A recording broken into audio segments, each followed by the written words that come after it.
जय श्री कृष्णा। यह वीडियो गीता ओलंपियाड 2025 के लिए है।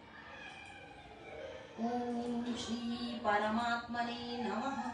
श्रीमद्भगवद्गीता अथ द्वितीयोऽध्यायः।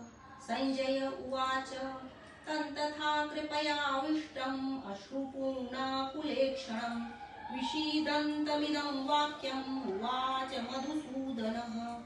श्रीभगवानुवाच कुतस्त्वाकश्मलमिदं विषमे समुपस्थितम् अनार्यजुष्टमस्वर्ग्यम् अकीर्तिकरमर्जुन।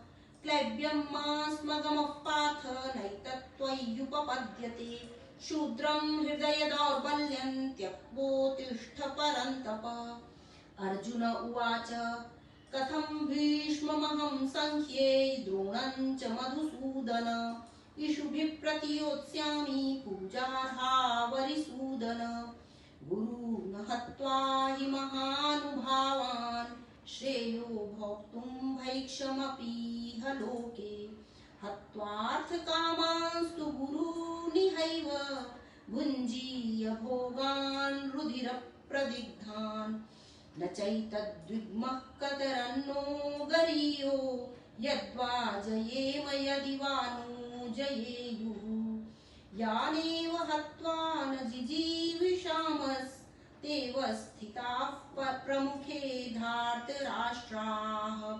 कार्पण्यदोषोपहतः स्वभावः पृच्छामि त्वां धर्मसम्मूढचेताः। यच्छ्रेयस्यानिश्चितं ब्रूहि तन्मे शिष्यस्तेऽहं शाधिमान् त्वां प्रपन्नम्।